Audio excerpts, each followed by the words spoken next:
Chhattisgarh Vyapam PSC की तैयारी करने के लिए हमारे चैनल को सब्सक्राइब करें और ताज़ा नोटिफिकेशन प्राप्त करने के लिए बेल आइकन की घंटी को जरूर दबाएं।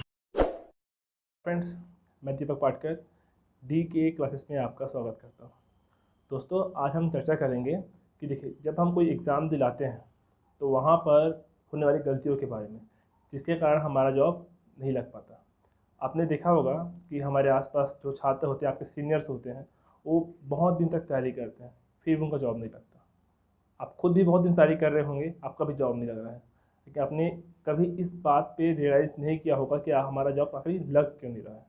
ठीक है, साल भर पढ़ने के बाद, ठीक है, जब आप एग्ज़ाम सेंटर में जाते हो तो छोटी छोटी गलतियां कर डालते हो, जिसके कारण से जो एग्ज़ाम का प्रेशर है वो आपसे हैंडल नहीं होता, और जो इजी इजी प्रश्न होते हैं वो भी क्या हो जाता है, आपसे गलत हो जाते हैं। देखिए, किसी भी एग्ज़ाम में अगर 100% अगर कंटेंट आ रहे हैं और 100% क्वेश्चन आ रहे हैं, यानी कि अगर मैं छत्तीसगढ़ के संदर्भ में बोलूँ कि मान लो मंडी निरीक्षक, पटवारी या किसी और एग्ज़ाम में 150 नंबर के आपके प्रश्न आ रहे हैं, तो आप मान के चलिए कि उसमें 100 प्रश्न आपके नॉर्मल रहेंगे, ईजी रहेंगे, कि है ना। 15 प्रश्न होंगे आपका मिडिल लेवल के, जो आपका क्या करेंगे, आपका कट ऑफ तय करेगा 15 प्रश्न। और 35 प्रश्न ऐसे होंगे जो गौण होंगे, अर्थात फालतू के प्रश्न, जिसको बना के आप अपना ही जो लेवल को गिराओगे, कभी उससे ऊपर नहीं आ सकते। ठीक है, तो आपको क्या करना है, इन 100 नंबर का जो पहले का प्रश्न है, अगर आप उन 100 नंबर में अगर आप 100 नंबर अटेम्प्ट कर लिए तो मान के चलिए आपका जॉब ऐसे ही लग गया, लेकिन फिर भी नहीं लगता है ना। आप सोचना चाहिए कि आखिर क्यों नहीं लगता। ठीक है, आपने देखा होगा कि जो हमारे साथी होते हैं, साल भर पढ़ने के बाद जब एग्ज़ाम सेंटर में जाते हैं तो उनसे जो गलतियां होती है और वो आ जाते हैं। ठीक है, जब आंसर आता है, आपका रिजल्ट आता है, तो जब देखते हैं कि अरे यार, मैंने तो साल भर बहुत मेहनत किया था, फिर 3 साल से मेहनत कर रहा हूँ, 5 साल से मेहनत कर रहा हूँ, फिर भी जॉब नहीं लगी। आपको लगता है कि उन्होंने मेहनत की है? अगर आप ये बोलोगे अरे भाई, मैंने खुद देखा है उनको पढ़ते, इतने साल से मेरे सामने पढ़ रहे हैं, फिर भी जॉब नहीं लगा, तो भाई मेरे, पढ़ने बस से कुछ नहीं होता। आपको उन्होंने जो आपको क्या करना है, दो प्रकार की तैयारी करनी होती है। एक होता है रिटन एग्ज़ाम, अर्थात जो पढ़ने का जो होता है ना, और सेकंड होता है आपका मेंटल एग्ज़ाम की तैयारी, कि आपको मेंटल रूप से कैसे प्रिपेयर होना है एग्ज़ाम के लिए। और लोग इस चीज़ को क्या करते हैं, इग्नोर कर देते हैं। केवल जो लर्न का चैप्टर आता है ना, पढ़ने की जो शैली है, केवल उसी बस पे क्या करते हैं, मेहनत करते हैं। तो उनको क्या करनी है, आपको मेंटल तैयारी भी करनी है। अब वो कैसे करनी है, तो मैं आपको बताता हूँ कि जब आप एग्ज़ाम सेंटर में जा रहे हो, मान लो कि कल आपका एग्ज़ाम है, तो आपको आज से उसके लिए कैसे प्रिपेयर करने हैं। कंटेंट तो आप पढ़ लिए हो पहले से, ठीक है, अब आपको एग्ज़ाम देने की बारी आती है, आपको एग्ज़ाम का प्रेशर कैसे हैंडल करना है। ठीक है, मैं आपको बता रहा हूँ सारा चैप्टर, एक एक करके बताता हूँ बिंदुवार रूप से। अगर आप हमारे चैनल पे नए हो तो चैनल को सब्सक्राइब जरूर कर दीजिए और बेल आइकन की घंटी को प्रेस कर दीजिए, ताकि हमारे से रिलेटेड हर एक वीडियो आपसे सीधे पहुंच जाए। तो देखिए, परीक्षा समय होने वाली गलतियों से कैसे बचना है आपको, ठीक है, या आप बोल सकते हैं कि मेंटल प्रिपरेशन कैसे करना है। देखिए, जब आप किसी भी एग्ज़ाम में बैठ रहे हो तो आपको 10 बातें अच्छे से याद रखनी है, 10 बातें। ठीक है, तो देखिए, पहला बात क्या है, सबसे पहले जब आप एग्ज़ाम देने जा रहे हो तो अपने दिमाग को एकदम शांत रखिए।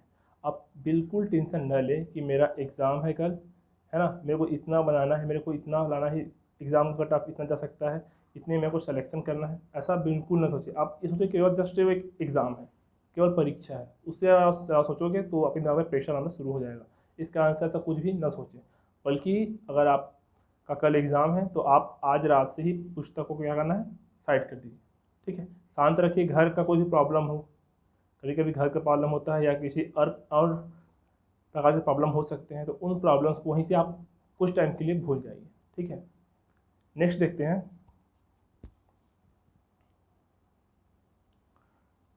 अगर एग्ज़ाम है तो आप क्या करिए, पुस्तकों को बिल्कुल ना पढ़िए। अक्सर स्टूडेंट क्या करते हैं, एग्ज़ाम सेंटर में एग्ज़ाम टाइमिंग से आधे घंटे पूर्व तक पुस्तक खोल के गेट पे बैठे रहते हैं।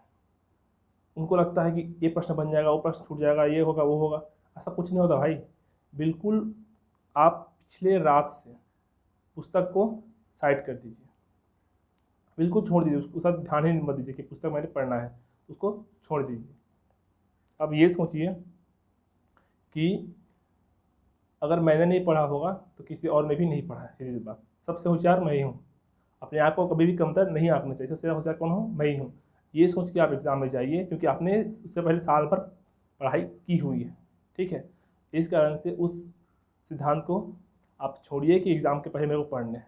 मानता हूँ कभी कभी एक आध प्रश्न फंस जाते हैं जो आप पढ़ रहे हो, लेकिन आप ये ना भूलिए कि उस एक प्रश्न के कारण आपके पेपर में बहुत सारे इजी प्रश्न आपसे बिगड़ने के चांसेस बढ़ जाते हैं। तो आप उन प्रश्नों पर क्या करिए,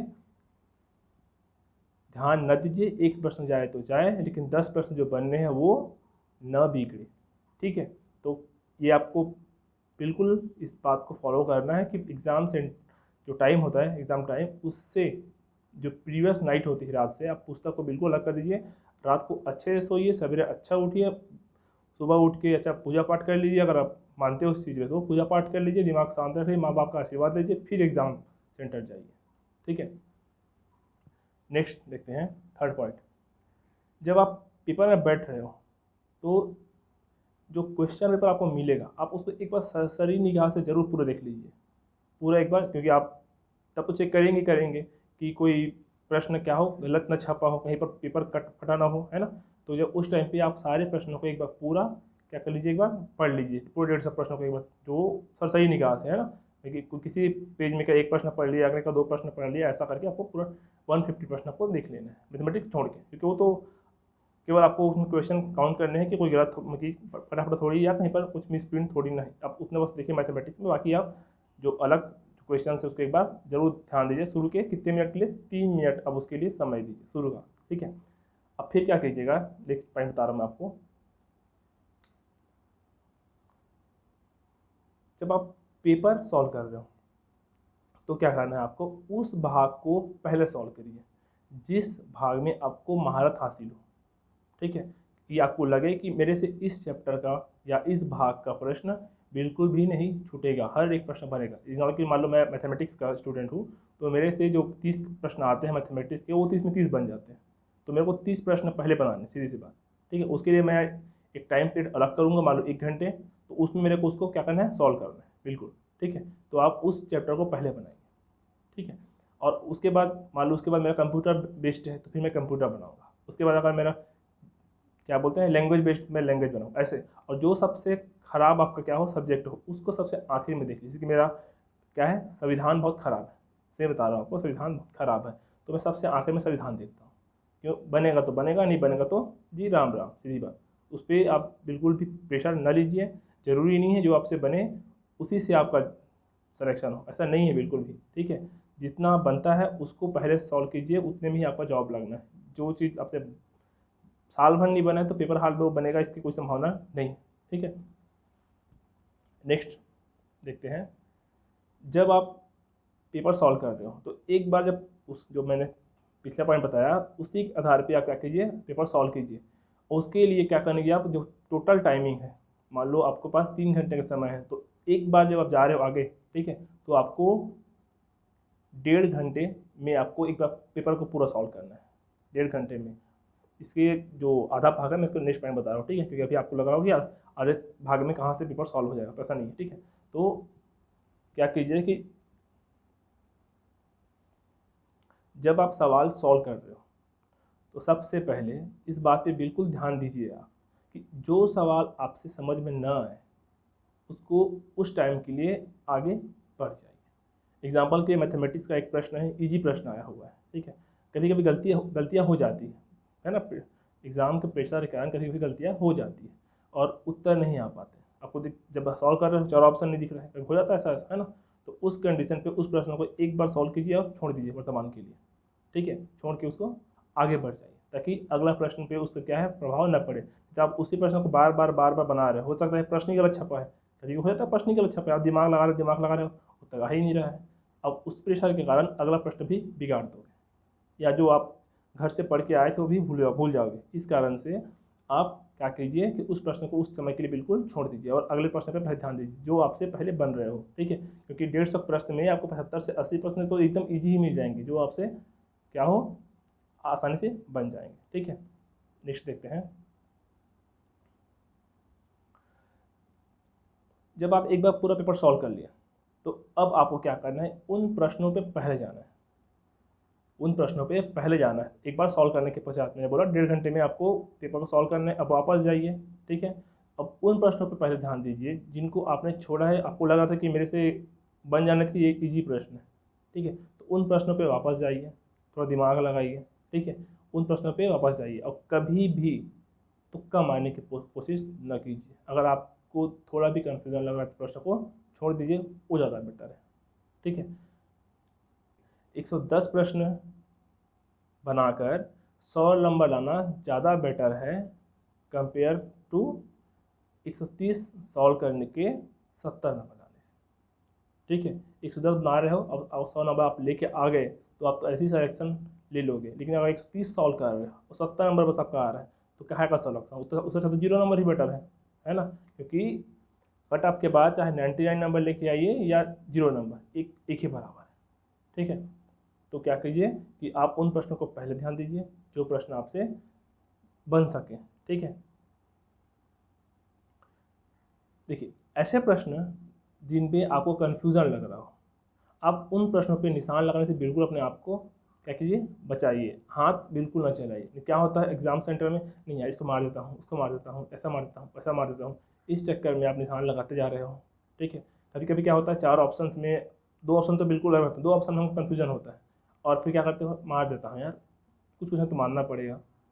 तो ऐसे ही कर करके आपने तो 10 क्वेश्चन ऐसे ही मार डाले, अब 10 के 10 गलत, अब वो खुद भी गए, जो इस प्रेशर के कारण आपके कुछ इजी प्रश्न थे वो भी गलत हो जाएंगे, उसके बाद उसको माइनस मार्किंग अलग चढ़ जाएगा।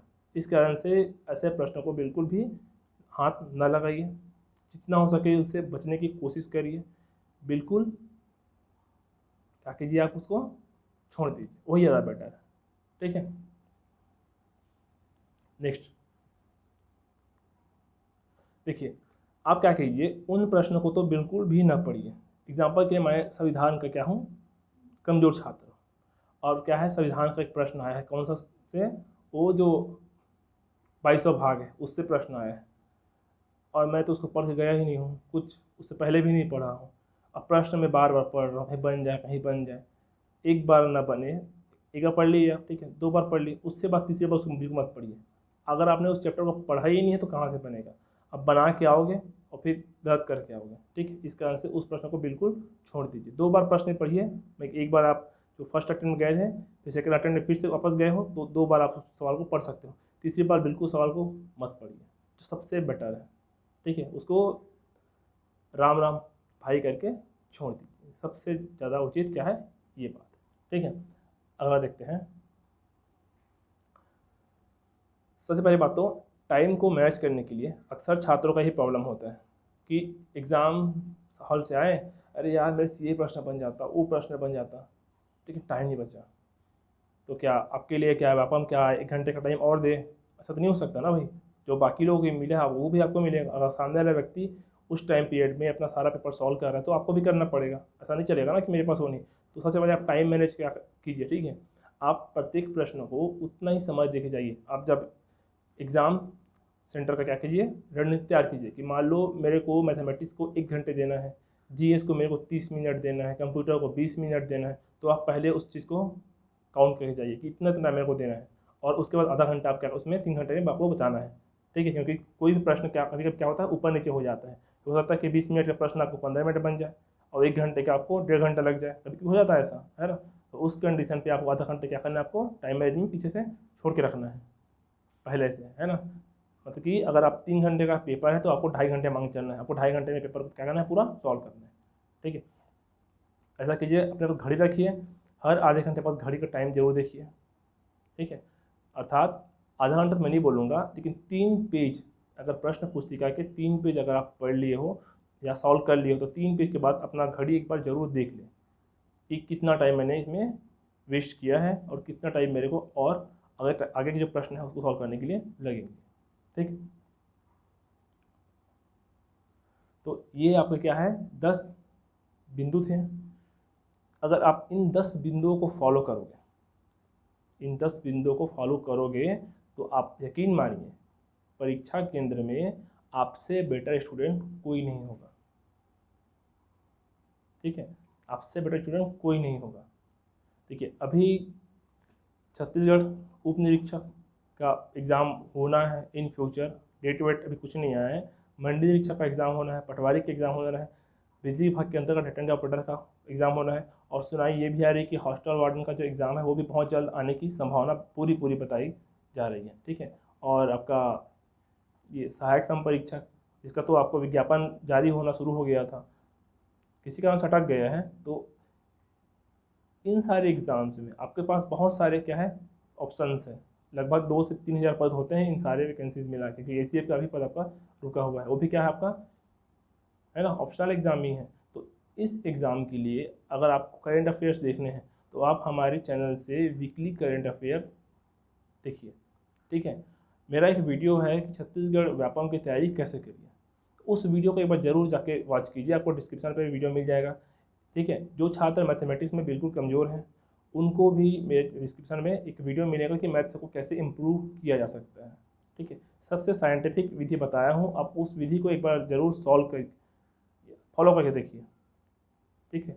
उस विधि को फॉलो करके देखिए। लोग उस चीज़ को समझते नहीं हैं और ट्रिक्स के पीछे भागते हैं, उन छात्रों से पूछते हैं जो खुद उनको मैथमेटिक्स बनाना नहीं आता और वो ज्ञान देते बांटते फिरते रहते हैं। तो उनसे तो बिल्कुल बच के रखिए, ठीक है। अपने आप को बचा के रखिए, हमेशा संगति अच्छी होनी चाहिए, बुरी बिल्कुल नहीं होनी चाहिए। सफल लोगों के पीछे जाइए, असफल लोगों के पीछे न जाइए, ठीक है। तो ये कुछ बातें थी। अगर आपको ये वीडियो अच्छा लगा हो तो चैनल को सब्सक्राइब जरूर कर दें और बेल आइकन घंटी को प्रेस कर दें, ठीक है। और ऐसे बने रहिए। तो धन्यवाद।